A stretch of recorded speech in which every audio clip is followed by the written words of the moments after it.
Luis Fernando Damiani. El tema que vamos a reflexionar hoy es sobre la ciencia, el modelo de investigación empírico y la crítica a este desde el método Invedecor. De entrada les digo que este acrónimo resulta de la integración de las primeras letras de los siguientes términos: investigación, educación, comunicación y organización. Cuando reflexionamos sobre la ciencia, sobre sus métodos, sobre sus técnicas, tenemos que situarnos en otras disciplinas. Tenemos que situarnos en la epistemología. ¿Qué es la epistemología? La epistemología es la ciencia que tiene por objeto de estudio la manera, la forma de producir conocimiento, pero una forma particular históricamente de conocimiento que es la ciencia.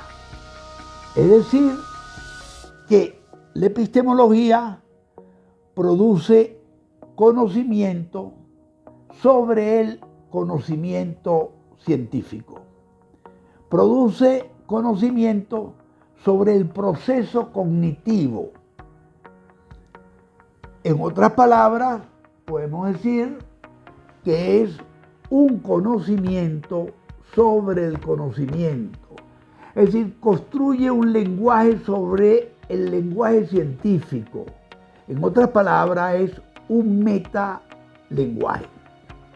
Bien, les decía que la ciencia es una forma particular de producir conocimiento. Sabemos muy bien que a través de nuestra historia, la historia de la humanidad, han existido diferentes formas de explicación del mundo que nos rodea, sea tanto del mundo físico-natural como del mundo social. Es decir, todo lo que nos rodean, los objetos fácticos, los objetos empíricos, pero también esos objetos reales que nos rodean, que no son fácticos ni son empíricos. Bien, en este proceso de, en un primer momento, comprensión, en un segundo momento de explicación de los fenómenos, de los procesos, de los objetos que nos rodean, hemos construido o hemos denominado con una serie de términos estos sistemas de recreación de la realidad. En un primer momento nos explicamos el mundo físico-natural, nos explicamos el universo, nos lo explicamos a través del mito. Y en el mito podíamos encontrar toda una serie de explicaciones sobre fenómenos físicos naturales. Posteriormente, en la evolución, este tipo de explicación viene sustituida por otra forma de pensar, otra forma de recrear la realidad, como es la religión. La religión, aparte de ser un acto de fe, aparte de ser un fenómeno fundamental o un fenómeno muy importante de la sociedad, la religión no da respuesta. No hay respuesta sobre ese mundo que acabamos de señalar, ese mundo que nos rodea. Y encontramos una palabra mágica, que es la palabra Dios. Con esta palabra podemos explicar cualquier fenómeno físico-natural. Bueno, y ahí vamos, la magia, la religión, como les acabo de decir, y sigue la evolución. Bueno, en la modernidad encontramos a la ciencia. Y digo en la modernidad, cualquiera de ustedes me pueden decir, pero un momentico, es que en el siglo IV a.C. o el siglo V a.C. no existía la ciencia. Sí, claro, sí existía la ciencia, pero una forma, vamos a decir, particular de ciencia. En ese momento nace, ahí tienen otra forma de explicar de explicar los fenómenos que es la filosofía. La filosofía que hoy por hoy la llaman la madre de toda la ciencia.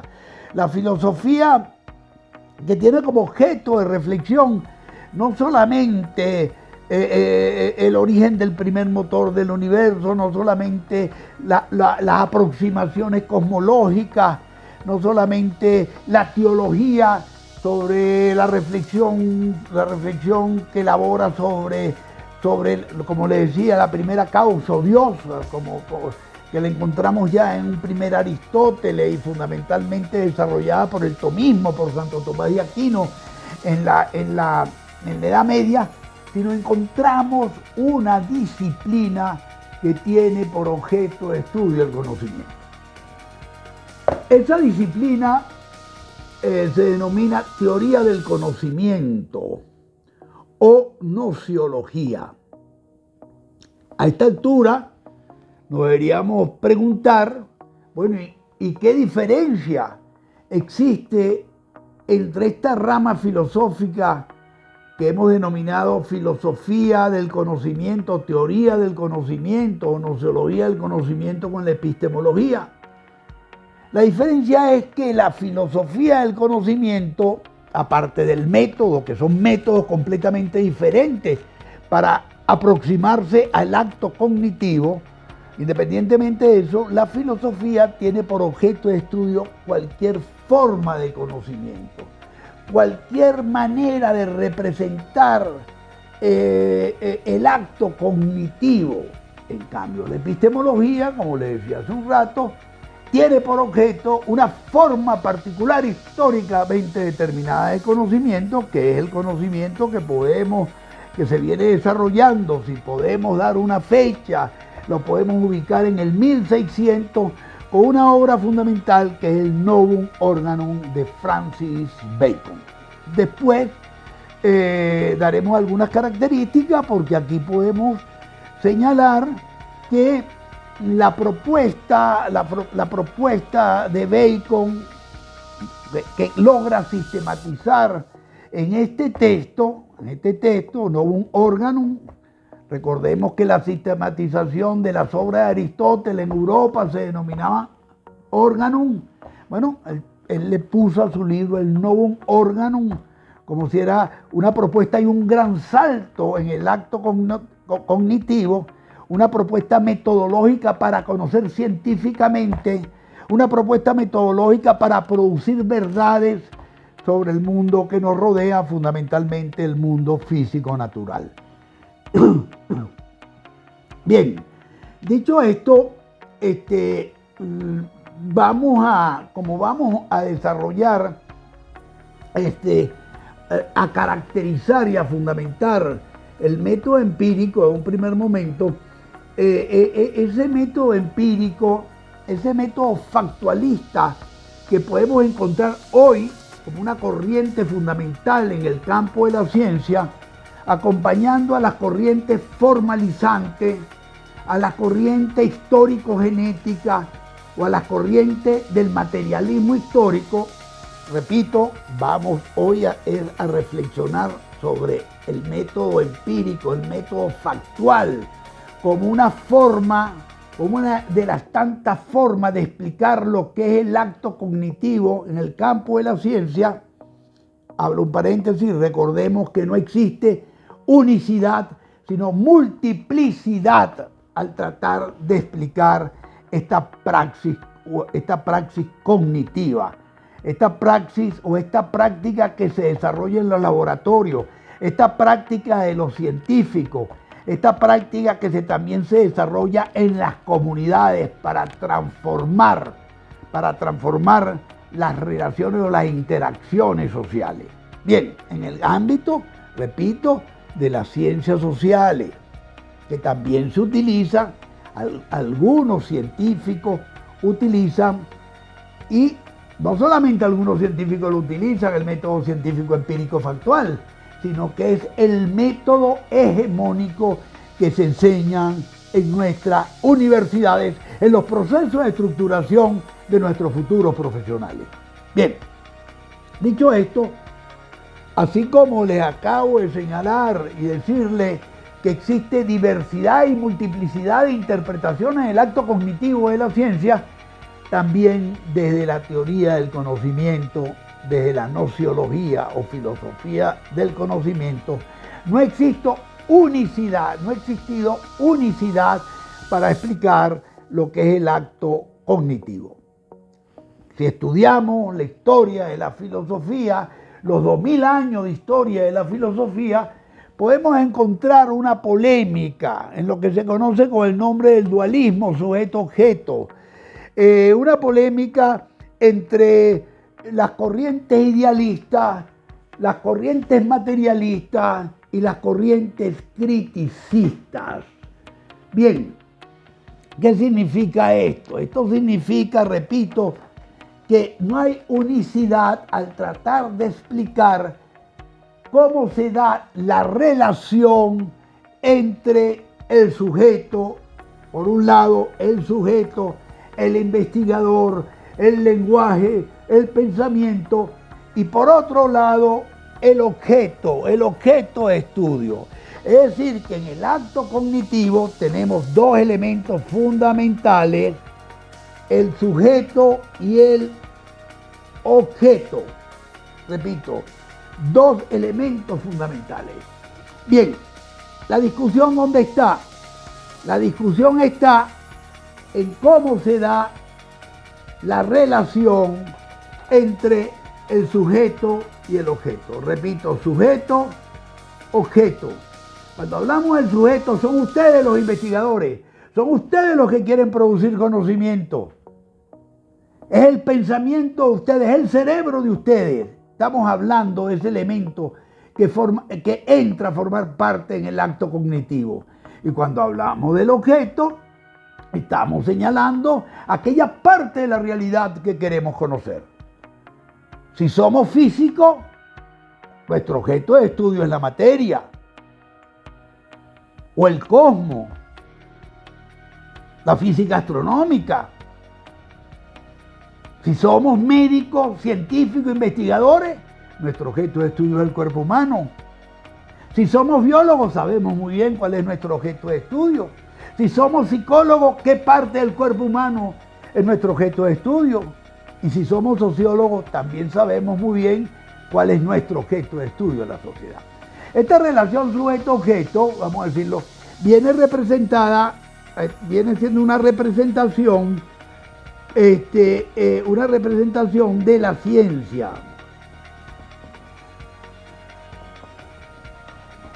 Cuando digo de la ciencia, es que esta praxis del investigador es una práctica que se da entre el investigador sujeto de estudio a través de la investigación.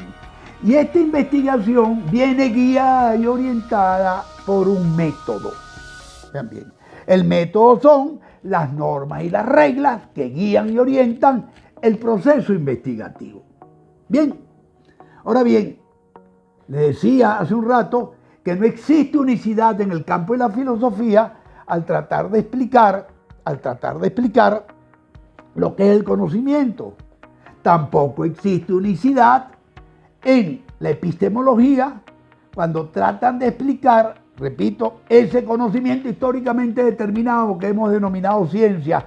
Y cuando estamos hablando de ciencia, estamos hablando de la ciencia de 1700, 1600 para acá. No existe cómo sea esta relación. Entonces les señalaba que para algunos, al explicar la esencia, recuerden que la filosofía busca la esencia, la causa última, el fundamento último de explicación, podemos ver que para algunos está en el sujeto. Estamos hablando de las corrientes idealistas con su método que ustedes conocen, por ejemplo, el método de las matemáticas, el método de la geometría, los métodos lógicos deductivos, que creen que esta es la forma, utilizando ese método, es que podemos acercarnos a la realidad y conocerla. Hay otros métodos.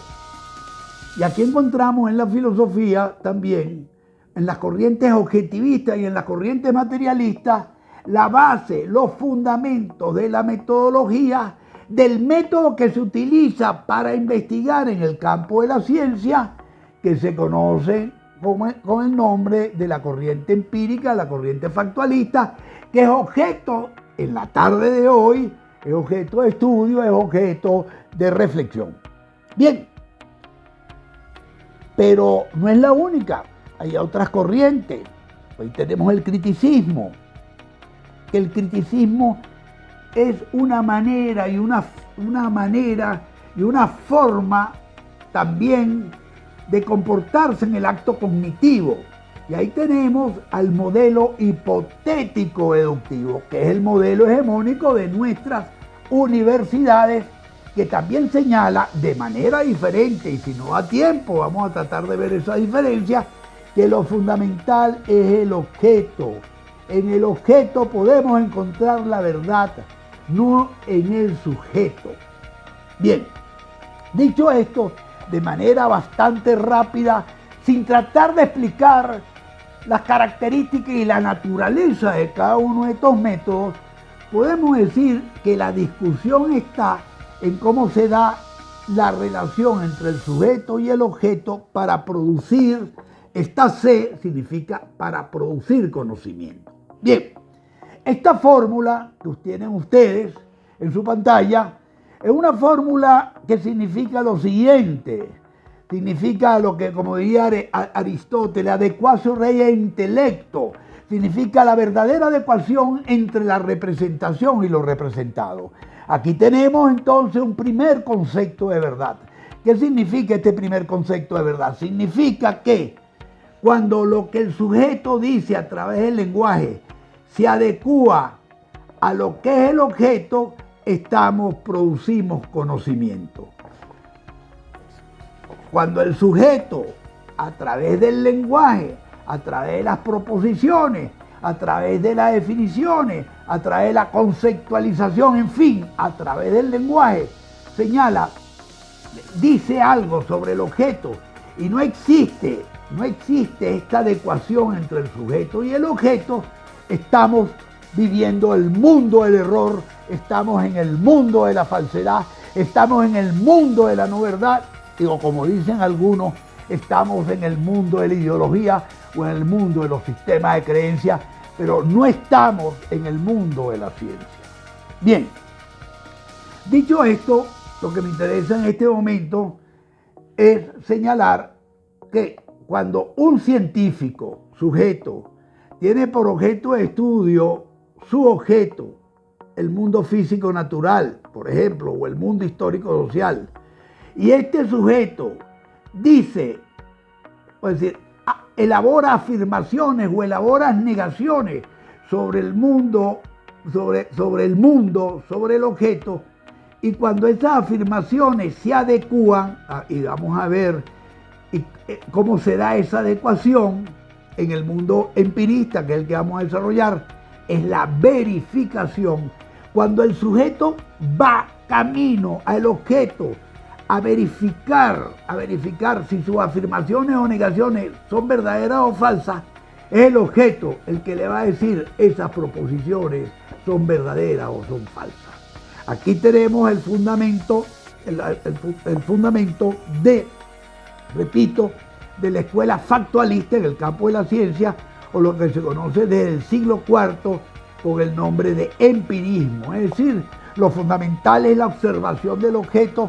En el objeto está la verdad, el objeto es la parte determinante, el sujeto es la parte determinada, y en fin, se construye, vamos a decirlo, se construye el mundo de la verdad. ¿Por qué es importante la construcción de la verdad? ¿Por qué es importante tener conocimiento?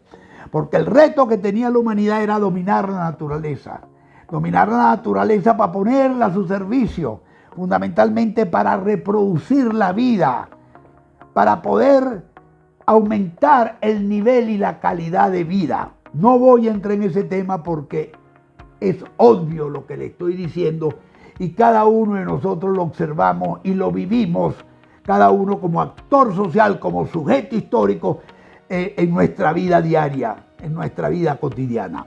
Bien, dicho esto, que no existe unicidad en el campo de la teoría del conocimiento, el campo de la filosofía del conocimiento, de cómo se da esta relación,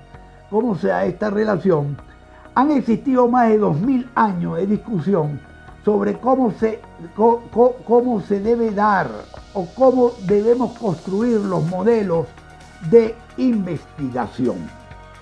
Partiendo de este supuesto filosófico, que el objeto es la parte determinante, que la verdad está en el objeto, se comenzó a reflexionar, vamos a decir, y a pensar de cómo debería ser la investigación.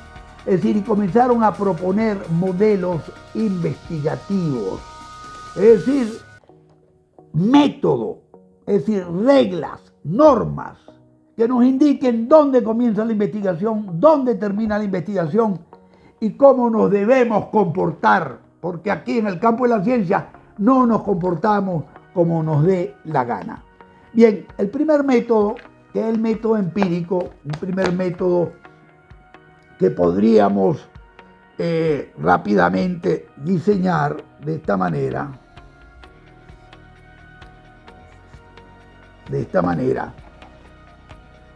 que iría,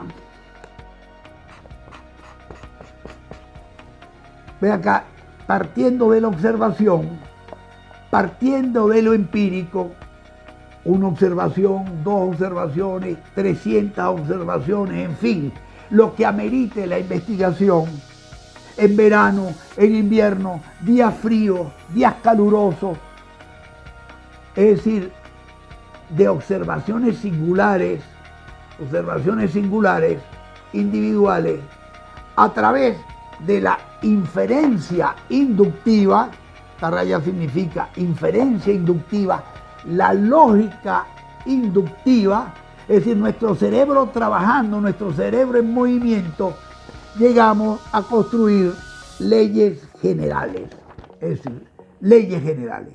Es decir, de las múltiples observaciones particulares a las observaciones a través de la inferencia inductiva, logramos construir leyes. ¿Y qué son las leyes? Las leyes son descubrimientos que nos permiten explicar los objetos que hemos observado o los objetos que queremos explicar. Entonces tenemos este primer movimiento metodológico. Yo no voy a señalarle las técnicas en este momento. Son múltiples observaciones, tenemos una tabla de registro. En esa tabla de registro escribimos lo que registramos, observación número 1. Cuando le aplicamos calor al hierro, el hierro se dilató. Cuando le aplicamos el calor a una barra de 1 metro, de hierro se dilató. Cuando se le aplicamos a una barra de 50 centímetros de hierro se dilató. Cuando le aplicamos calor al cobre, el cobre se dilató. Cuando le aplicamos calor a otro metal se dilata. Por medio de inferencia inductiva, que podemos concluir que todos los metales se dilatan al aplicarle calor. Bien, ¿esto por qué? Esto es una ley general. Vean la utilidad de una ley general. ¿Cuál es el segundo paso de este método? El segundo paso de este método es que en esta ley general, que Aristóteles la llamó premisa mayor, subsumimos una observación particular, vamos a llamarla premisa menor, y de esta relación, vea, de esta inferencia lógica que está trabajando la lógica, el cerebro, ¿no? Aquí que sacamos una conclusión. Explico. Vean, vamos de abajo hacia arriba. Ahora, vean el método, el movimiento. Aquí utilizamos la inferencia inductiva y aquí vamos utilizando la inferencia deductiva. Está trabajando el cerebro, está trabajando la lógica inductiva y deductiva, pero el punto de partida fue la observación. Les repito, ¿qué hacemos? Repito, al descubrir la ley la consideramos desde el punto de vista lógico como una premisa mayor, y la observación, lo que queremos explicar, la consideramos una premisa mayor. Subsumiendo la premisa mayor dentro de la premisa mayor, nosotros podemos sacar una conclusión. Y esa conclusión, según este método, trabajada de esta manera, siguiendo este procedimiento, es un conocimiento verdadero y es un conocimiento científico. Bueno, de aquí pasaríamos a la práctica, de aquí pasaríamos a la tecnología. Un ejemplo, si vamos a construir, por cierto, el ferrocarril que viene de Apure, ¿qué pasa? Nosotros tenemos que poner los rieles. ¿Qué pasa si ponemos los rieles pegados? ¿Qué pegados? Vamos a hacer un experimento, pongan los rieles pegados, para que usted vea que en el transcurso de poco tiempo se deforman los rieles. ¿Por qué?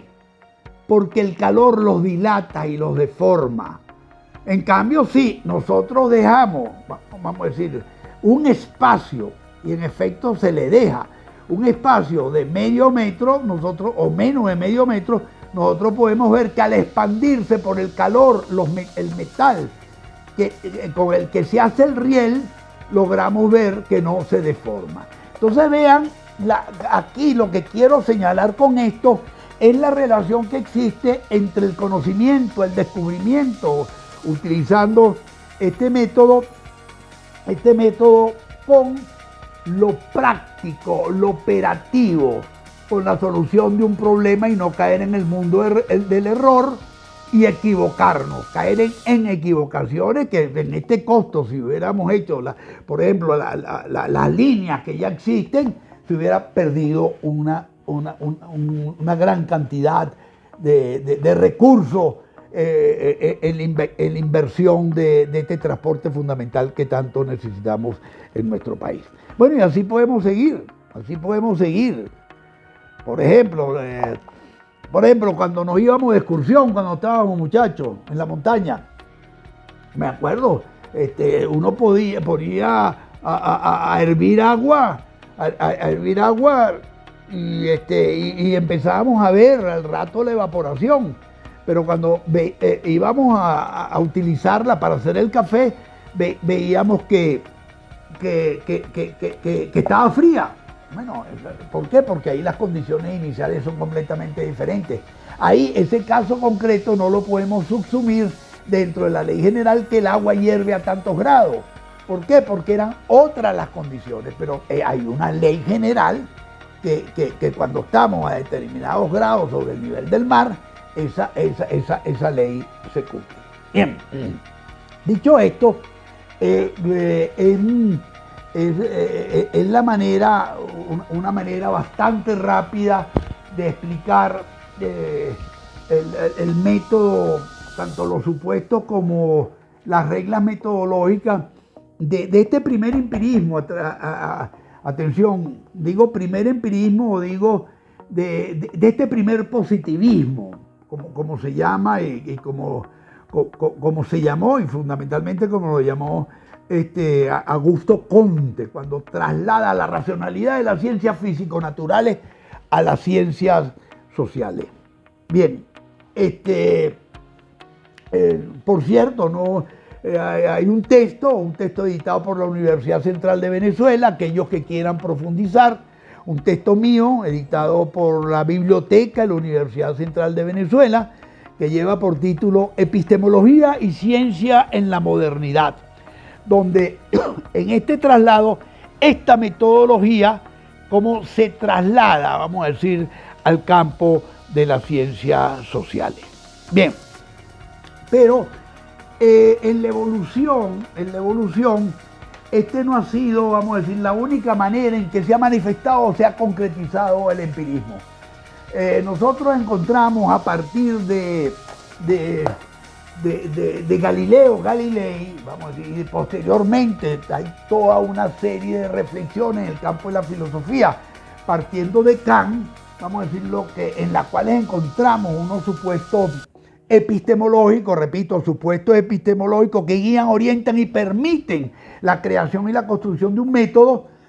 Podemos encontrar lo que se conoce hoy por hoy con el modelo hipotético deductivo, que es otro modelo con otras reglas, con otras normas, con otros puntos de partida para para el para la ciencia, o sea, para producir conocimientos científicos que guían y orientan los experimentos, o guían, orientan a los científicos en los laboratorios, tanto en los laboratorios encerrados, vamos a decirlo así, como en los laboratorios históricos sociales, ¿no? En los laboratorios históricos sociales.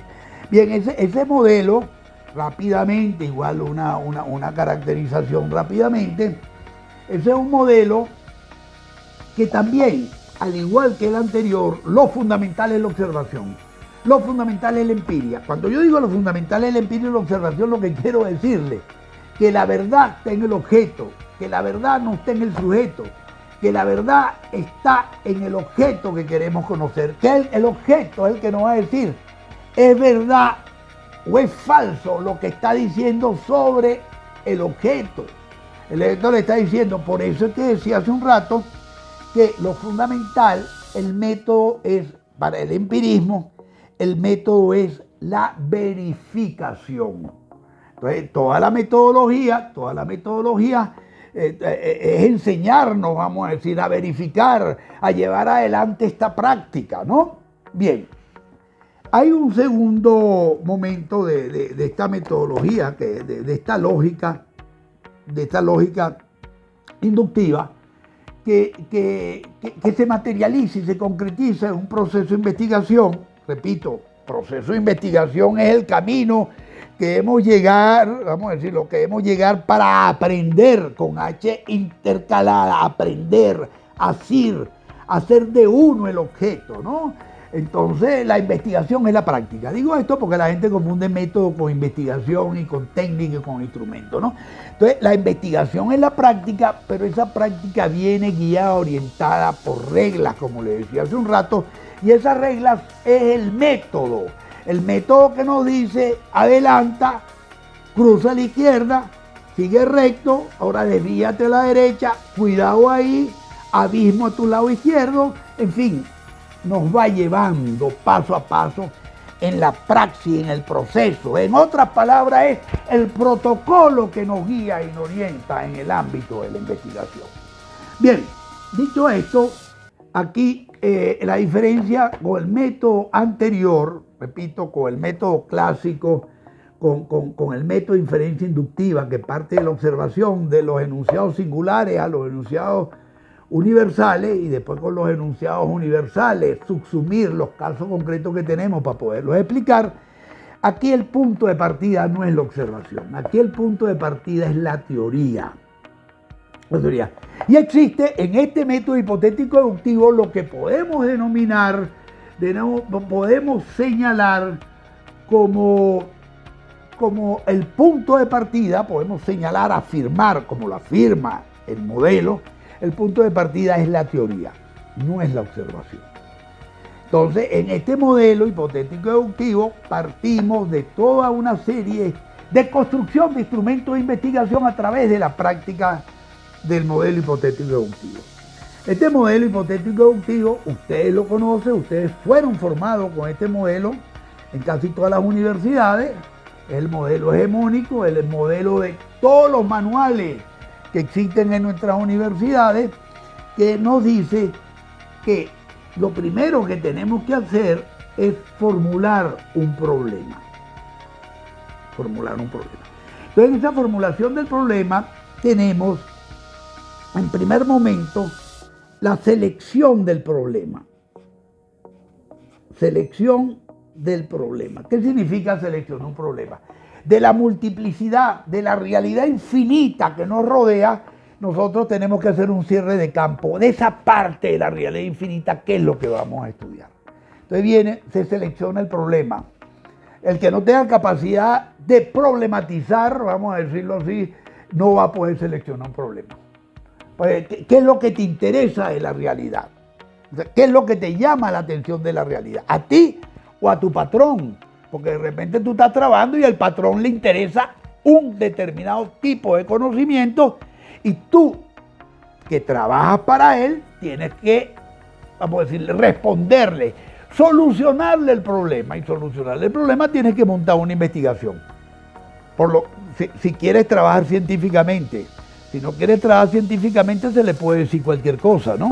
Ahora, el problema es que esa solución que tú le estás planteando es viable o no es viable, porque el problema es ese, es el problema de la viabilidad de la solución que le está planteando.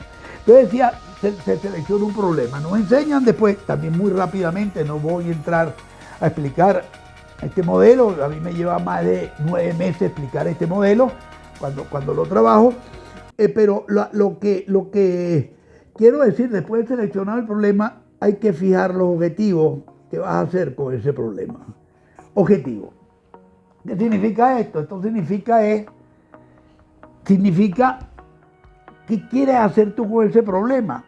¿Cuál es el horizonte? ¿Qué piensas? ¿Qué estás pensando hacer con ese problema que seleccionaste? Bueno, ahí la realidad del problema, porque cada problema tiene su propia realidad, nos va a decir, bueno, mi objetivo por los momentos, ya que he hecho una investigación sobre la historia del problema, que yo lo que puedo es describir ese problema.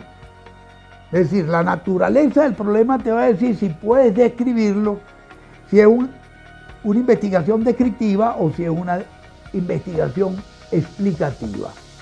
Puede ser una investigación explicativa si ya existe suficiente material producto de otras investigaciones para poder entrar a explicarlo. Es decir, si ya se tiene una caracterización de la estructura y la naturaleza del fenómeno que quieres investigar, puedes, vamos a decirlo, puedes entrar en otra etapa de la investigación.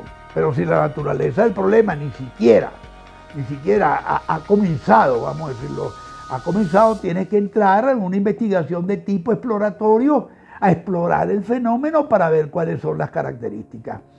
Un ejemplo para ilustrar esto, imagínense la pandemia, el COVID-19. Cuando por primera vez entra el COVID, no vas a poderlo explicar, tienes que caracterizar la estructura y el funcionamiento de esta patología. No solamente de la patología, sí, porque la patología es el efecto del COVID, sino la caracterización del efecto del COVID. Entonces, cuando digo objetivo, y esto es necesario decirlo, porque la gente confunde objetivo con justificación. No, que yo quiero investigar esto para solucionar los problemas de desigualdad. No, momentico, eso va en la introducción. Esa es la importancia de la investigación. No, aquí los objetivos es qué piensas hacer con el problema. Teniendo claro los objetivos, vean, el problema y los objetivos, se elabora lo que se conoce con el nombre de un marco teórico conceptual. Sí, con el marco teórico conceptual y con unas primeras observaciones, se elabora las hipótesis. Si vas atrás, las hipótesis son conjeturas. Yo en estos momentos creo que las causas de este fenómeno se deben a esto, esto y esto. Entonces se elaboran hipótesis, cadenas causales. Hay diferentes maneras de estructurar las hipótesis según la complejidad del problema. Entonces tenemos en este primer momento, vean, un momento, bueno, es un momento de lo que entonces conoce con el nombre de momento teórico postulativo de la investigación. En este momento teórico postulativo de la investigación, tenemos aquí en este momento selección del problema, objetivo, elaboración de la teoría y primeras observaciones. ¿Para qué? Para elaborar este marco teórico conceptual. ¿Cuál es la importancia del marco teórico conceptual? La importancia del marco teórico conceptual es poder interpretar y analizar los datos que ahora vamos a ver, que vamos a recoger. Bien, aquí elaboramos las primeras aproximaciones. Las hipótesis vendrían siendo, repito, las primeras aproximaciones, las primeras explicaciones, pero que no sabemos si son verdaderas o falsas. Y como no sabemos si son verdaderas o falsas, ¿qué tenemos que hacer? Ir a la realidad. Vean la importancia. Ir a observar los fenómenos para que los fenómenos y la realidad nos digan, nos confirmen si las afirmaciones o negaciones que hemos hecho en la hipótesis son verdaderas o son falsas. Entonces los otros pasos, y sigo con esto, el otro paso es lo que se llama el diseño de la prueba.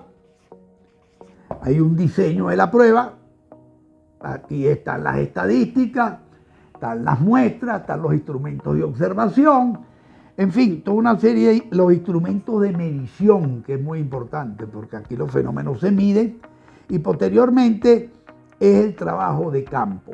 Trabajo de campo. ¿El trabajo de campo qué es? Es salir de la subjetividad y entrar en el objeto, observar el objeto. Pero no entramos como nos da la gana, entramos ¿con qué? Con todos esos instrumentos que en el momento teórico postulativo de la investigación hemos construido. Bien, dicho esto, después que recolectamos, vamos a decir, toda la información que necesitamos, pasamos a una etapa que es la etapa de clasificación o tabulación. Aquí estamos, aquí elaboramos las matrices, aquí elaboramos toda una serie de instrumentos, aquí entra en juego la estadística. Posteriormente a la clasificación pasamos a la etapa de análisis e interpretación. Análisis e interpretación, es decir, volvemos, vamos a decir, al anteproyecto, vamos a decir, porque lo que dije anteriormente era el anteproyecto es la etapa anterior antes de ya recolectar la información, y en ese anteproyecto vamos a necesitar las categorías, los instrumentos teóricos conceptuales para poder analizar e interpretar los datos que seleccionamos siguiendo las instrucciones del anteproyecto en el trabajo de campo. Ahora bien, ustedes me dicen, bueno, ¿y por qué esto? Bueno, porque se descubrió que los datos no hablan por sí solos, y esto hay que tenerlo bien claro. Nosotros ponemos a hablar los datos con lo que tenemos aquí. Esto es importante, lo veremos más adelante. Si yo hago esta investigación con el modelo funcionalista o con el modelo estructuralista o con las categorías durkheimianas de Emile Durkheim o con las categorías weberianas de Max Weber, o sea, me dan resultados diferentes si las trabajo con las categorías y los instrumentos teóricos conceptuales de la teoría de Carlos Marx. Bien, y así podemos ver que en el arsenal de instrumentos teóricos en el campo de las ciencias sociales son múltiples los sistemas interpretativos, no solamente para entender el hecho social, la conducta social, sino la sociedad, el hecho social también. Vean, he utilizado conceptos que pertenecen a paradigmas diferentes, pero no vamos a entrar ahorita a reflexionar sobre el papel de la teoría en el campo de la investigación o el campo de la producción de conocimiento. Después el análisis y la interpretación, que es un momento analítico de la investigación. Bueno, lo que nos queda es la exposición, exponer lo que hemos investigado, y aquí utilizamos otro método diferente al método de investigación. Bien, no vamos a caracterizarlo en este momento. Es un texto mío que es la diversidad metodológica en la sociología. Ahí encuentran las características tanto del método. Aquí lo tienen, por cierto, me lo están pasando. Pero esta es la primera edición. En este texto encontramos la diferenciación del método de investigación y el método expositivo en el pensamiento de Carlos Marx. Bien, en síntesis, bueno, rápidamente vean: diseño de la prueba, trabajo de campo, clasificación o tabulación, elaboración de matriz, vaciar en las matrices la información, observamos las matrices y observamos los gráficos, las representaciones, sea de torta, de barra, en fin, depende por la naturaleza del problema, y en la observación de esos datos ya ordenados, clasificados, a través de un constructo teórico anterior que se elaboró en el diseño de la investigación, nosotros pasamos a analizar, a interpretar, es decir, a producir conocimiento, a comprobar si se verifica o no se verifican las hipótesis. Bueno, el resultado es que se verifiquen las hipótesis o que no se verifiquen. Si no se verifica, bueno, ahí estamos en este modelo del ensayo y el error. Se va a la reelaboración de nuevas conjeturas, nuevas hipótesis, y se verá. Este es el modelo, repito, hipotético deductivo, pero lo que yo quiero es dejar claro hasta el momento que son dos modelos que tienen por principio, vamos a decirlo, que el supuesto epistemológico fundamental de la verdad está en el objeto y tenemos que ir al objeto a verificar, a comprobar. Bien, yo no voy a entrar en esta polémica, pero si seguimos el desarrollo de la epistemología, en estas corrientes que se conocen con el nombre de corrientes internalistas, que son las que le dan los sustentos a estos modelos de investigación, a esta manera de comportarse en la investigación, aquí hay una serie de críticas posteriores. No voy a entrar a decir que desde el punto de vista lógico no se puede comprobar, no se puede verificar los principios y los fundamentos de esta metodología. Entonces me dicen, pero al no poderlos verificar, al no poderlos comprobar, estaríamos en el mundo del mito, estaríamos en el mundo de la literatura, estaríamos en el mundo de la poesía o estaríamos en el mundo de las religiones. Entonces, la característica fundamental que señalan que en la ciencia no se podría comprobar. Rápidamente, vamos a decir, el principio de la inducción, de la primera inducción, sería algo así más o menos, ¿no? Sería algo así, sí, una gran cantidad de A observado. Estos A observados tendrían la característica B, entonces todos los A que observaré tendrán la característica B. Vean que lo que aquí se está trabajando con las predicciones, porque el papel de la ciencia, si ustedes me preguntan a mí, ¿por qué el hombre inventa y construye la ciencia? Bueno, fundamentalmente, ¿qué función cumple la ciencia? La ciencia cumple dos funciones solamente. Una es la de explicación, o sea, que nos permite entender lo que tenemos al frente, y la otra, predecir los fenómenos.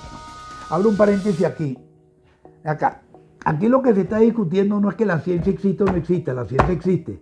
Lo que se está discutiendo es cómo se construye ciencia. Es como cuando Aristóteles decía, investigaba la luna y decía, la luna existe para darnos luz por la noche.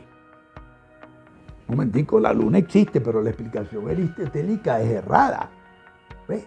Entonces lo que ha pasado en esta discusión que existe hoy, es que la ciencia existe, pero no estamos de acuerdo cómo nos comportamos en la ciencia. Por eso es que posteriormente a toda la corriente verificacionista existe, por ejemplo, todas unas nuevas corrientes falsacionistas en el pensamiento de Karl Popper y en el pensamiento de Henri Lakatos, que nos señalan y nos dicen que no es posible verificar, y no es posible verificar, sino lo único que podemos hacer es falsear, es decir, buscar datos para falsear. No voy a explicar el método, hay todo un método, también es hipotético deductivo, también el método de Popper, pero la idea es esta: yo soy científico, existe una serie de leyes, la característica de las leyes es que esas leyes hasta no se demuestren lo contrario son verdaderas, pero todo el esfuerzo del científico es falsear esa ley. En el momento que se falsea esa ley deja de ser ciencia, pero mientras no se pueda falsear es un conocimiento verdadero. Pero también vean, aquí es importante, aquí la importancia es que la falsación es es decir, buscando un elemento que no se adecue a las afirmaciones generales y universales de la propuesta científica, vamos a decir, lo puede falsear. Un ejemplo que no es un ejemplo de Lakatos, pensador. Lakatos dice, si yo digo todos los cisnes son blancos y hemos observado por el mundo, América Latina, China, Europa, que los cisnes son blancos, hasta que de repente se consigue un cisne que es negro en Australia, se cae, vamos a decirlo así, esa afirmación de esa característica de blanquitud que tienen los cisnes. Bien, bueno, para terminar esto sí quiero poner un ejemplo para que ustedes vean que es un ejemplo de Newton, que es bien interesante, ¿no? De por qué no tenemos fiabilidad, la fiabilidad de la ciencia, porque la ciencia lo que quiere es ser fiable, la ciencia lo que quiere es ser segura, que la explicación que nos da es segura para nosotros poder construir nuestra tecnología, usar a la ciencia y que esa ciencia nos pueda predecir, pero nos pueda predecir sin equivocarse, ¿no? Con lo que leí anteriormente, por ejemplo, cuando en el principio de la inducción, tiene una gran cantidad de A, tiene la característica A, y si todos los A caracterizados, si todos los A en el futuro tendrán la característica B, ese principio no se aguanta. No se aguanta por una cuestión muy simple, porque no sabemos si el próximo A que veamos tenga la característica B. Es por eso que ahí esto da principio al desarrollo de las estadísticas y de las probabilidades. Pero la ciencia no debe ser probabilística, la ciencia debe tener certeza. Pero nosotros no sabemos si con esa afirmación, el próximo caso va a caer en un 50% o en un 30%, ¿no? Ahí tiene, y no tenemos fiabilidad. Le estaba diciendo que Newton tiene un cuento para atacar al método de inferencia inductiva, ¿no? El cuento es más o menos así rápidamente, ¿no? Él lo llama el pavo inductivista, el animal, ¿no? El pavo inductivista. Un día llevaron un pavo a una granja. Este pavo en la granja se levantó al día siguiente, le pusieron el desayuno a las 6 de la mañana, se desayunó, comió, pasó el día, al día siguiente se lo pusieron otra vez a las 6 de la mañana, el otro día a las 6 de la mañana, vean, siguió observando, pero no sacó conclusiones porque era un buen inductivista. Uno no puede sacar conclusiones de una manera bastante rápida. Primera observación 6 de la mañana, segunda observación 6 de la mañana, todavía no sacaba conclusiones. En verano se lo servía a las 6 de la mañana, en otoño a las 6 de la mañana, hasta que un día resolvió y dijo, hizo una predicción, mañana me van a dar el desayuno a las 6 de la mañana. No se había dado cuenta que ese día era 24 de diciembre, a las 5:30 de la mañana le cortaron la cabeza. Entonces vean bien, lo que quiere decir este científico con este ejemplo de que no existe, vamos a decirlo así, fiabilidad de las afirmaciones o negaciones que hacemos en el campo de la ciencia. Y esa es la característica fundamental de este modo de producción de conocimiento. Bien, dicho esto, el empirismo como supuesto epistemológico, que ya vimos algunas características, y trasladado al modelo de investigación, a las normas que guían orientan el comportamiento de la investigación científica, este modelo, antes de llegar, pasa durante siglos, entra en discusión con el idealismo o con el racionalismo, es decir, otro método de producir conocimiento. Yo no lo voy a caracterizar en este momento, pero toda la historia de la filosofía, de la teoría del conocimiento está en esa gran discusión. No es el objeto la parte determinante, sino es la parte determinada, y lo fundamental es la idea. Bueno, sabemos muy bien, por ejemplo, que en el campo de las matemáticas, cuando a ustedes le ponían un problema, estando en bachillerato o estando en primaria, ustedes no salían a verificar en la realidad. El profesor le decía, está bien o está mal el problema, porque él observaba el método que habías utilizado para resolver el problema matemático que te habían puesto. No era necesario ir a la realidad. Por eso es que nosotros encontramos, vamos a decirlo, en el racionalismo, en el idealismo, en todas estas corrientes de la ciencia contemporánea que se conocen con el nombre de las corrientes formalizantes, encontramos que lo fundamental es el sujeto, lo fundamental es la idea, que guiada, orientada por un método que es la lógica, y la lógica vendría siendo la ciencia o la disciplina que mueve el pensamiento sobre el pensamiento para llegar a un conocimiento verdadero. Por eso es que esa afirmación es la única ciencia, es la matemática.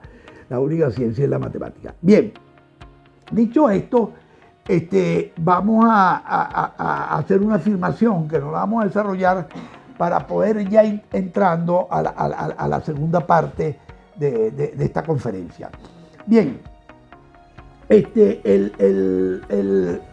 esta discusión de que si el objeto es la parte determinante y el sujeto es la parte determinada, que lo fundamental es el sujeto, es el mundo del pensamiento, el mundo de los conceptos, el mundo de las categorías, no, que lo fundamental es la empiria, como nos dicen, esa discusión duró siglos, hasta que ese modelo viene cambiado por, vamos a representarlo así,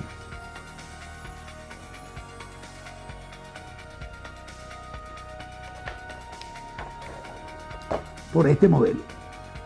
¿Esto qué significa? Esto significa el sujeto dentro del objeto. Las corrientes que estuve caracterizando anteriormente son corrientes de la epistemología internalista. Este modelo construye otra epistemología, es otra propuesta epistemológica de producción de conocimiento. Bien,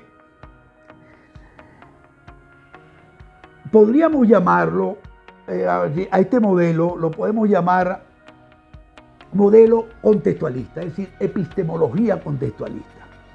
Y la epistemología contextualista, vamos a decir, ha desarrollado toda una serie de disciplinas que podemos denominarla sociología del conocimiento o sociología de la ciencia. Es decir, que al lado de la teoría del conocimiento, nociología, al lado de la epistemología existe otra disciplina que se denomina sociología del conocimiento.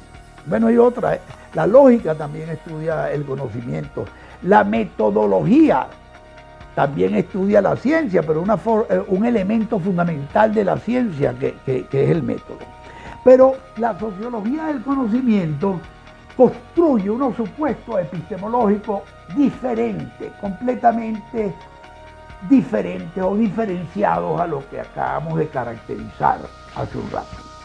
Aquí la sociología del conocimiento nos señala que, o mejor dicho, la sociología del conocimiento estudia el pensamiento dentro del contexto, es decir, la relación sujeto-objeto, la relación pensamiento-objeto o las determinaciones contextuales en el pensamiento. Es decir, que el conocimiento viene determinado por el contexto en que nace esa explicación.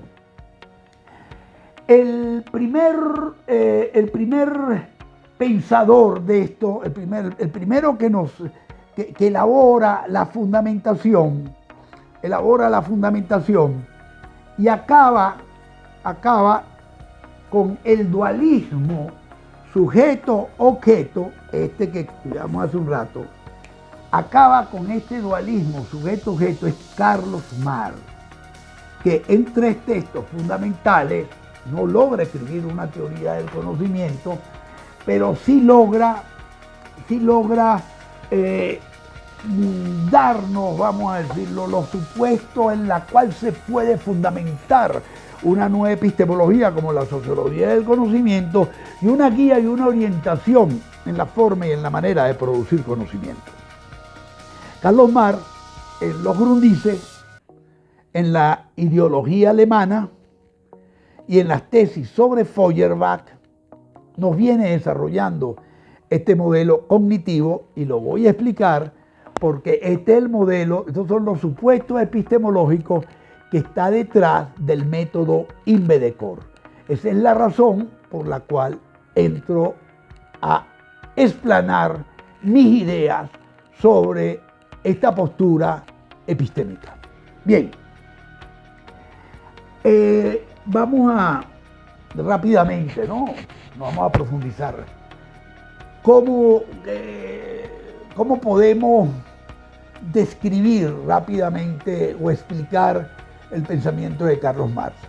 Carlos Marx, ustedes saben que fue filósofo, economista, historiador, en fin, político, comienza a reflexionar, ¿no? como todo filósofo, ¿no? Todo un filósofo, comienza a reflexionar qué es la sociedad, qué es lo fundamental, cuál es la esencia, cuál es el núcleo esencial de la sociedad. Entonces, él comienza y dice, lo fundamental para que exista sociedad es la vida.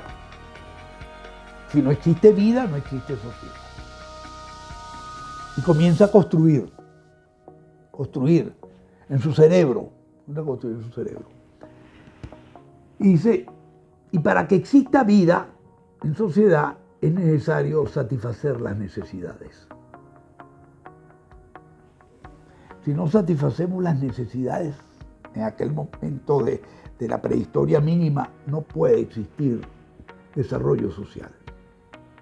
Y comienza a elaborar, a partir del concepto de necesidad, dice, ¿y cómo hemos satisfecho nuestras necesidades a través de la historia? Y dice, bueno, a través del trabajo. Y elabora la categoría de trabajo, conceptualiza, le da un peso específico a esta categoría. ¿Y qué es el trabajo? El trabajo es la intermediación entre el hombre y la naturaleza. Y construye y describe históricamente no solamente cómo se han dado las relaciones entre el hombre y la naturaleza para satisfacer las necesidades, sino las relaciones entre los hombres para poder existir. Y construye otro concepto, que es el concepto de relaciones sociales de producción. Antes ya había construido el concepto de producción. Es decir, ¿cómo producimos? ¿Cómo producimos para satisfacer las necesidades? Bien. Y descubre, a través de 18 años en la Biblioteca de Londres, descubre las diferentes formas históricas de producir, las diferentes formas históricas de relacionarnos con la naturaleza. Esto es importante para una reflexión, cómo nos estamos relacionando hoy con la naturaleza. Podemos describirla, la manera como nos relacionamos hoy, no históricamente, con la naturaleza. Pero bien, y la diferente forma como se han relacionado los hombres. Y se da cuenta que la manera de relacionarnos en las sociedades preclasistas es diferente a las sociedades clasistas. La manera como nos relacionamos para producir en el modo de producción esclavista es diferente a la manera como nos relacionamos en el modo de producción feudal. Y la manera como nos relacionamos para satisfacer nuestras necesidades en el modo de producción feudal son completamente diferentes a la manera como logramos satisfacer nuestras necesidades en el modo de producción capitalista. Bien, construye su teoría. Tenemos los 3 tomos del Capital y una serie de obras interesantes, construye su teoría, pero en este momento lo que nos interesa es reflexionar cómo construyó el conocimiento, una de las obras fundamentales de la ciencia social, de las teorías que nos explican el modo de producción capitalista en el que vivimos en una otra etapa. Claro, atención, acabo de un paréntesis, él se refiere y él estudia el modo de producción capitalista en su etapa comercial, en su etapa industrial. Nosotros nos encontramos ahorita en una cuarta etapa del capitalismo, que es el capitalismo globalizador en el desarrollo de la estrategia neoliberal. Hay que estudiarlo. Pero Carlos Marx nos deja un método para conocer. Bien, pero vámonos un poco a la abstracción, vamos a caracterizar este método, estos supuestos epistemológicos. Bueno, Carlos Marx dice que son el contexto determina el conocimiento. Y dentro del contexto los intereses que existen en una sociedad determinada. La caracterización para dominar la naturaleza, cuando dominamos la naturaleza a través del trabajo y a través de la organización del trabajo en las diferentes épocas, sobre todo en que desde que existen las clases sociales, los hombres nos situamos en una escala diferenciada. Es decir, no todos estamos en el mismo lugar. En las relaciones sociales que se dan en la sociedad, porque esto es importante, un concepto que creemos que todos manejamos y a veces nos preguntamos qué es la sociedad y de repente empezamos a patinar porque no sabemos lo que es la sociedad. Eso es lo que la concepción ontológica, la manera de definir la sociedad de Carlos Marx es completamente diferente a la de otros pensadores y de otros sociólogos y otros científicos sociales. Para Carlos Marx, la sociedad son las relaciones, las interrelaciones que se dan en los diferentes espacios societales. ¿Sí? Sociedad es relación social, la relación social. Las relaciones sociales que se dan en el ámbito económico, las relaciones sociales que se dan en el ámbito jurídico-político, las relaciones sociales que se dan en el ámbito de la cultura.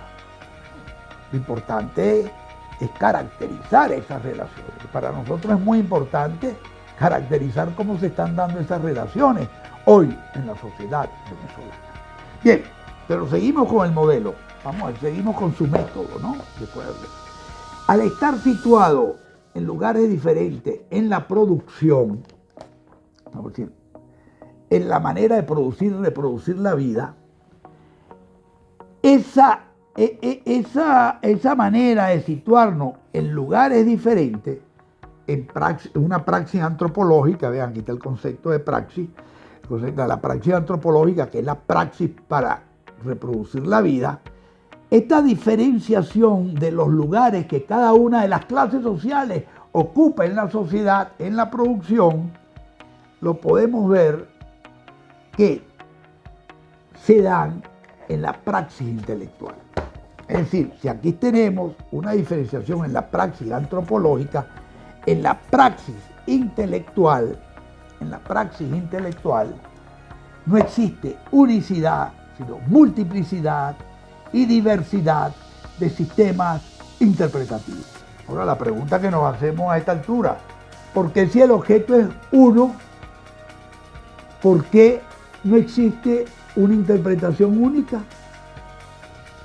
¿Por qué, por ejemplo, yo digo que este objeto es blanco? ¿Y por qué la persona que está al lado de allá dice que no, que es negro?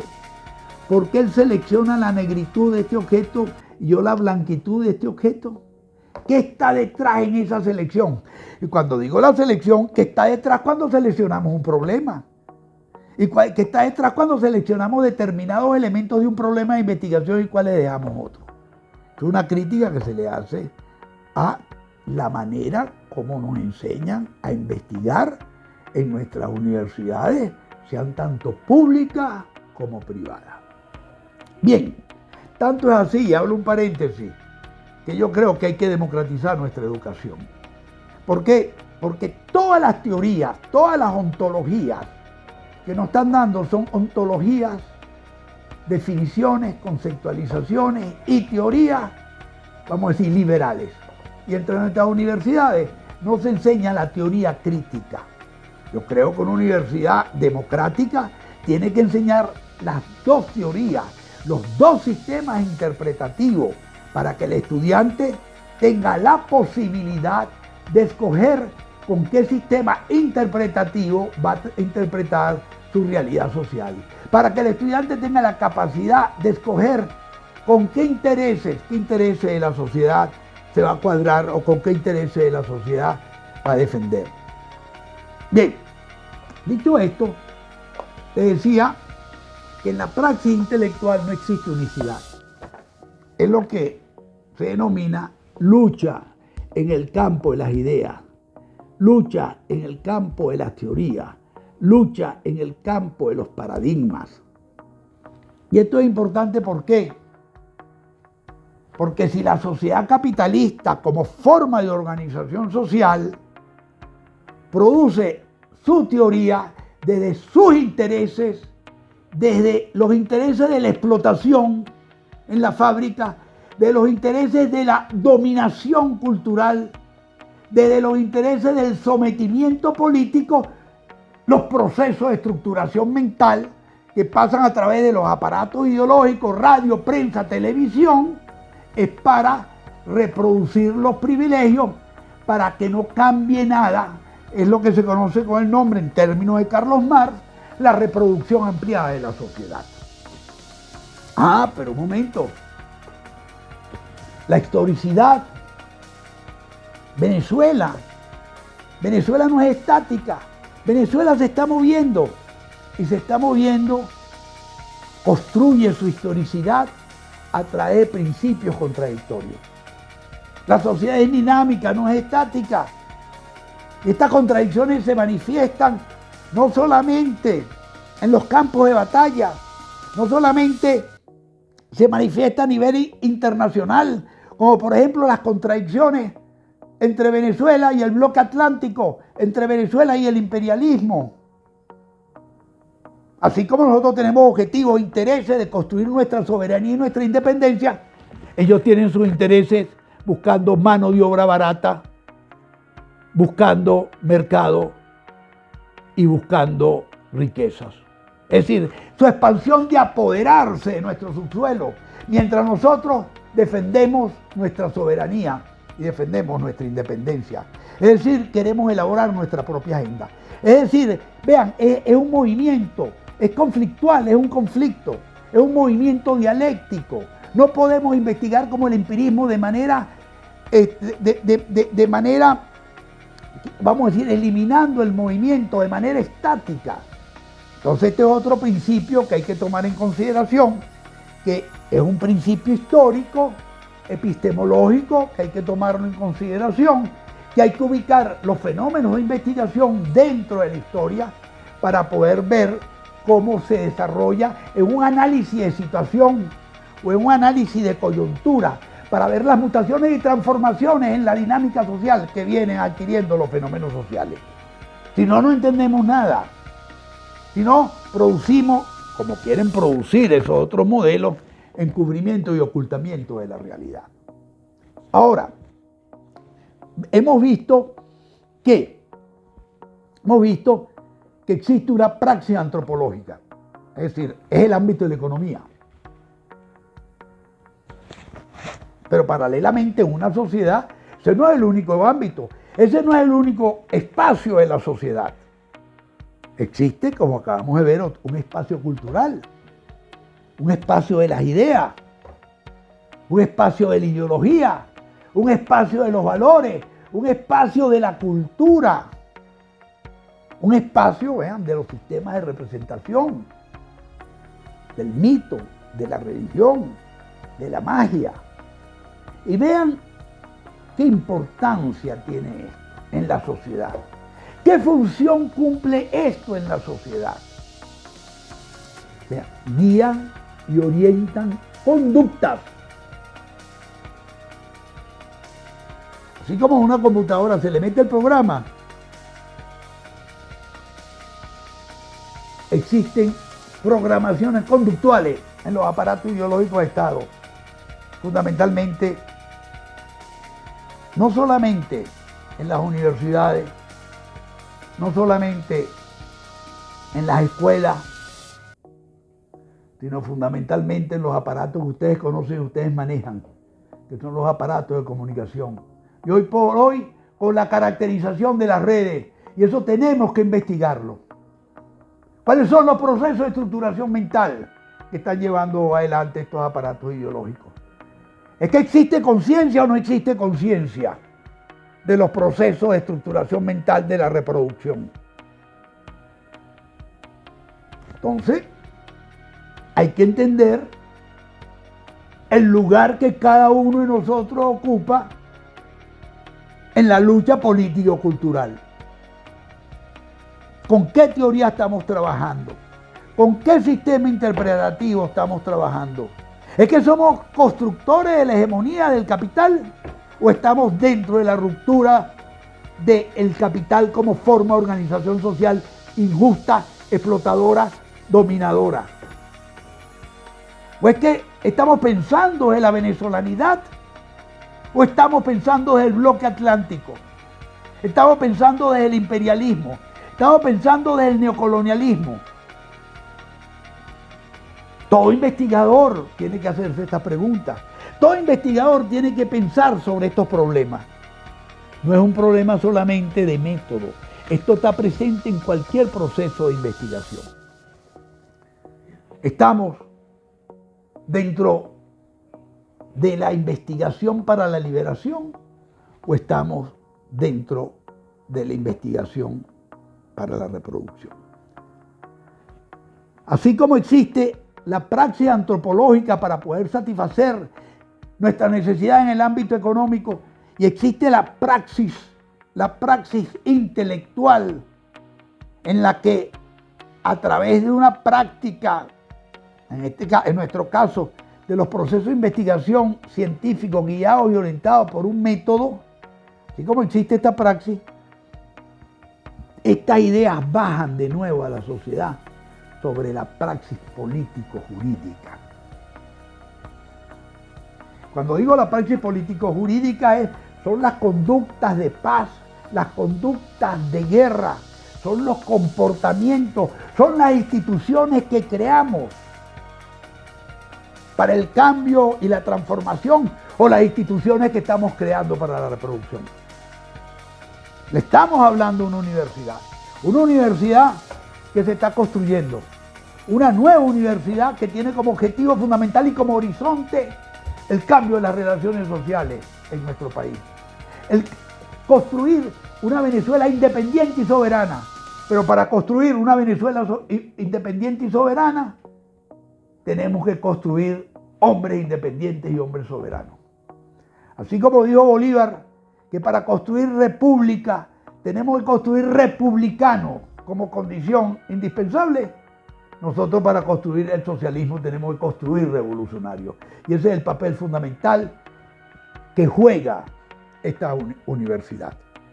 Cuando digo esto, bueno, ¿y qué tiene que ver esto con la metodología? No, momentico, las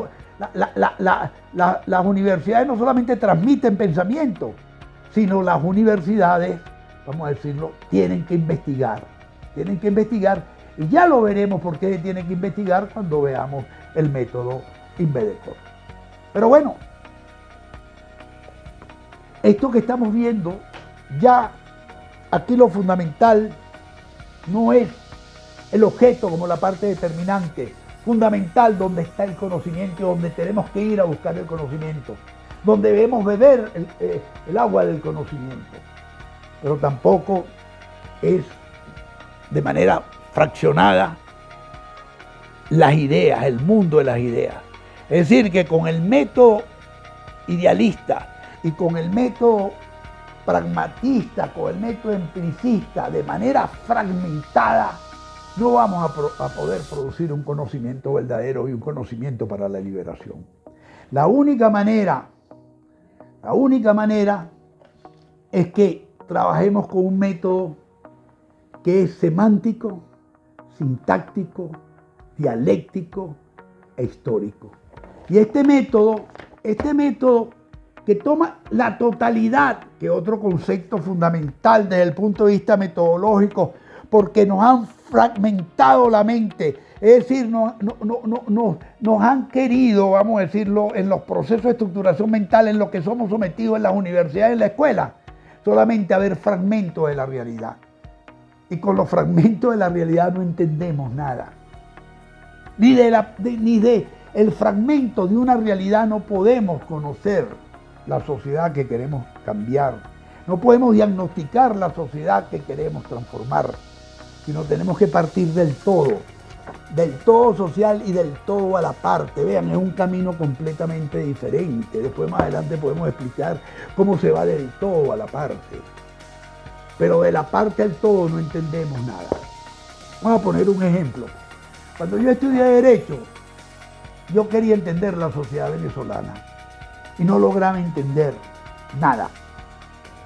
Cuando yo quería entender el Estado, partía del derecho como una parte del todo social, y no podía entender el Estado ni la sociedad venezolana. Cuando digo sociedad venezolana como un todo, ¿por qué? Porque tenía un error de pensamiento, tenía un error epistemológico, que era partir de una parte de la sociedad, que es el derecho, para entender el todo social.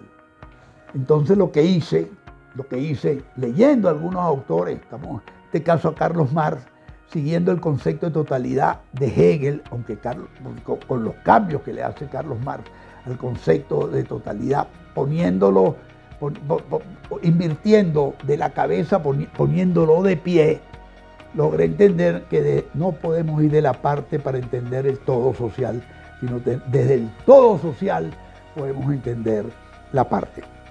Y para terminar con esto, vean este movimiento, porque no les he dicho, me acabo de abrir un paréntesis, le decía, si para el idealismo es el mundo de la idea lo fundamental para producir conocimiento y debemos utilizar los métodos idealistas para producir conocimiento verdadero, o como le señalaba hace un rato, los empiristas, no, debemos en el objeto donde está la verdad. No, este método se tiene que ir al objeto. O sea, atención, no es lo mismo ser empirista que trabajar con la empiria. La crítica, la investigación crítica, trabaja con la empiria, trabaja con las ideas, pero le da un contexto histórico, social, y ve cómo las otras dimensiones de la sociedad determinan el pensamiento y determinan el conocimiento. Vemos cómo, por ejemplo, el interés determina el conocimiento. Nos los hacen pasar por verdadero. Lo pueden verificar esa parte, pero no están verificando el todo. Y nos los venden como verdadero, y en los procesos de estructuración mental, en nuestro proceso de formación, nos convierten en siervos del poder del capital. Entonces, ¿qué papel están jugando las universidades, nuestras universidades? Hay que democratizar el conocimiento. Y cuando digo democratizar el conocimiento, significa enseñar todas las teorías, los matices entre el negro y el blanco, los grises, hay que enseñarlos. Hay que enseñar las diferentes epistemologías, las diferentes ontologías y también las diferentes axiologías, es decir, los diferentes valores que sí están presentes en el proceso de investigación y que el modelo positivista quiere neutralizarlo sin poderlo neutralizar. Bien, entonces la pregunta es, bueno, ¿y en este modelo qué es lo fundamental? En este modelo, lo hemos dicho, no lo hemos explicado, es el concepto de praxis. Praxis es un concepto que abarca tanto la praxis antropológica como la praxis intelectual y la praxis revolucionaria. Atención, digo praxis revolucionaria si tomamos las teorías que guían y orientan la práctica del cambio social. Pero acuérdense que en la praxis intelectual también hay praxis conservadoras, reproductoras. Y si hacen pasar, y si tienen la dominación ideológica, si tienen la hegemonía cultural, harán pasar y enseñar en nuestra radio, prensa, televisión y universidades, en todos los aparatos ideológicos de la sociedad, harán pasar esa visión del mundo, harán pasar esa concepción del mundo, harán pasar esos sistemas de interpretación del mundo, harán pasar esas creencias del mundo. Y ahí es donde está la lucha. Esa es la dinámica que hemos vivido en la historia de Venezuela. Es para poder entender la historia de Venezuela, es para poder entender el conflicto que existe hoy en Venezuela. Y es necesario entender el conflicto, entender los antagonismos, entender los movimientos tácticos del enemigo, entender cuáles son los objetivos y los horizontes estratégicos para poderlo combatir. Y eso lo da la investigación y el análisis del día a día. Es lo que Carlos Lang llamó el método Invedecor. Le decía al comienzo que significaba Invedecor.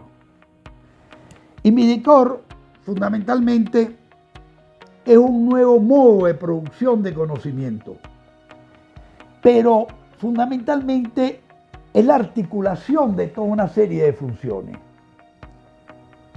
Es de investigar, producir conocimiento, pero ¿investigar qué? investigar la realidad social que quieres transformar, diagnosticar la realidad social que quieres transformar. Y en esa investigación, vea, en esa praxis, en esa práctica, vas aprendiendo. Voy a abrir un paréntesis que no lo expliqué antes, que creo que es importante explicarlo. También el conocimiento a través de la práctica. Si nosotros somos empiristas, factualistas, consideramos el objeto de investigación, lo consideramos como un objeto, lo que Carlos Marx llama Objekt en alemán. Pero Carlos Marx dice que nosotros no podemos concebir a la realidad social como objeto, sino como procedimiento. No es lo mismo estudiar algo como objeto que estudiarlo como procedimiento. Y en la historia de la humanidad, él se da cuenta que el hombre, cuando se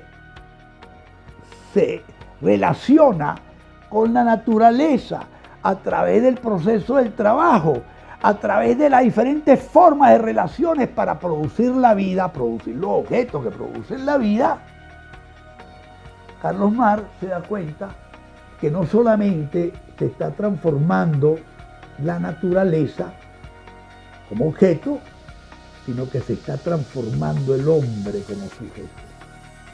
Entonces, vean bien, en el proceso que se produce conocimiento de la relación sujeto-objeto a través de la praxis. Carlos Marx utiliza otro concepto, no existe en español, que es Gegenstand, que es el objeto en transformación. El objeto no estático, el objeto en la dinámica del proceso, que transformando la naturaleza, atención, se va transformando el pensamiento. Por eso que para Carlos Marx es la praxis. Y en el método Invedecor es la praxis. También el conocimiento es la investigación que produce conocimiento de esa realidad que se quiere transformar. Claro, aquí encontramos algo y es necesario señalarlo desde el comienzo, que aquí hay una relación teoría-praxis. Aquí hay una relación entre conocimiento y acción. Aquí hay una relación entre diagnóstico y formulación de política de transformación.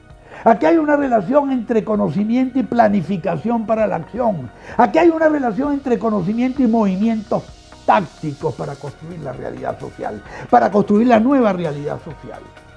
Pero un momentico, construcción en que tenemos al frente un enemigo que no nos la deja construir.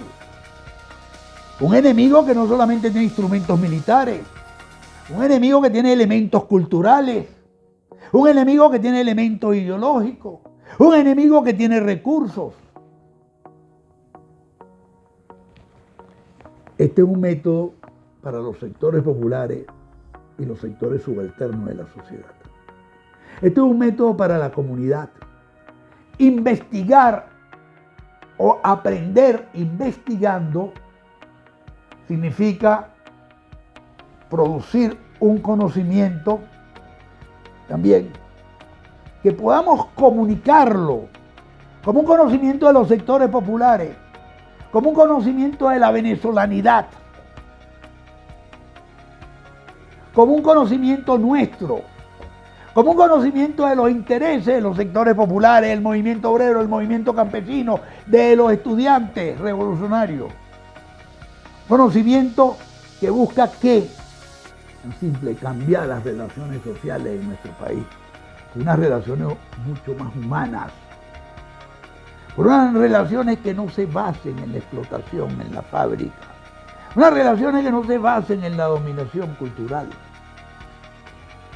Por unos abogados que construyan un derecho que oriente las relaciones sociales de manera más igualitaria. Pero para construir eso se necesita conocimiento, pero no solamente conocimiento, no solamente investigando y diagnosticando la realidad para saber qué debemos hacer. sino se necesita comunicación. Y es el papel que están llevando ustedes adelante. Y para llevarlo adelante, tienen que estar investigando día a día a través de un análisis de la situación y un análisis de la coyuntura. Tienen que tener un buen equipo, tienen que tener una buena base de datos para saber qué hacer. Entonces decíamos que Invedecor es investigación, pero investigación para aprender. Pero aprender para comunicar. Pero la articulación de estos elementos, de estas actividades, de esta praxis en la totalidad, no se puede llevar adelante si no existe organización. El pueblo organizado. El pueblo organizado en sus diferentes instituciones. Diferentes instituciones que ya existen. Y que desde el gobierno revolucionario se vienen materializando en nuevas instituciones. En lo que va del año, este 6 de diciembre, el presidente Maduro invita a la gran discusión sobre las leyes del poder popular. ¿Y qué significa las leyes del poder popular? Significa mayor poder al pueblo. Significa mayor organización. Para ser una fuerza y para ser un vector de poder para derrotar a las clases sociales que representan el capital nacional e internacional. Porque es un problema de fuerza, es un problema que se debe a un conflicto, problema que se da dentro de un antagonismo, conflicto-antagonismo que tenemos que investigar para ver cuáles son las nuevas formas y las características que se está tomando. O que existen para poder predecir. Es decir, que la organización actúa sobre investigación, sobre conocimiento que produce la investigación de los sectores populares, de la objetividad de los sectores populares, no de la objetividad del capital. Cuando digo capital, estoy diciendo formas de organización social, formas de organizar las relaciones sociales de dominación. Estamos hablando desde la organización para la liberación. Estamos hablando de la organización para la lucha, para construir unas nuevas relaciones sociales. Pero eso no se hace del espontaneísmo. Tampoco se hace desde el pragmatismo. Se hace desde el conocimiento de nuestra realidad social, de nuestro diagnóstico de nuestra realidad social, captando y detectando los vectores de poder, cantando los aliados, cantando las organizaciones aliadas. Entonces, la investigación tiene otras características que algún día, si tenemos oportunidad, explicaremos el modelo. ¿Cómo es el modelo? El modelo. Bien, pero este es un modelo que para las organizaciones populares. Yo le decía, ahorita hace un momento, que en Venezuela se están construyendo nuevas organizaciones populares.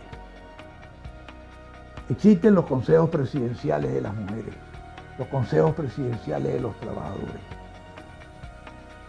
Vamos avanzando dentro de las unidades productivas con los consejos productivos. Pero paralelamente hemos visto las nuevas líneas y propuestas que se han dado ante la Confederación de Trabajadores Bolivarianos y Socialistas de Venezuela, los trabajadores del campo, de la ciudad y de la pesca. Pero también hemos visto las nuevas propuestas de democratización dentro del Partido Socialista Unido de Venezuela. Esto no es autopista, no es autopista. Y digo esto ¿por qué? Porque el método Invedecor no solamente significa investigación, conocimiento, saber, o pedagogía o investigación, sino también significa comunicación y organización. Organización de la comunicación también. Y lo que vamos a comunicar, el contenido, el peso específico del mensaje, de los intereses de los sectores populares, tiene que ser producto de una investigación. Y de una investigación de los intereses del poder popular. Bien, cuando hablamos de organización, hablamos lo que decíamos hace un rato de praxis revolucionaria. Cuando hablábamos de saber, o de pedagogía de conocimiento, hablamos de praxis intelectual. Y cuando hablamos de la diferenciación, fundamentalmente en este mundo globalizado, como le decía, dentro de la estrategia neoliberal, tenemos que romper esa división internacional del trabajo que no nos hemos podido liberar desde hace años, porque necesitamos construir la fuerza organizada para podernos independizar y construir nuestra soberanía. Muchas gracias.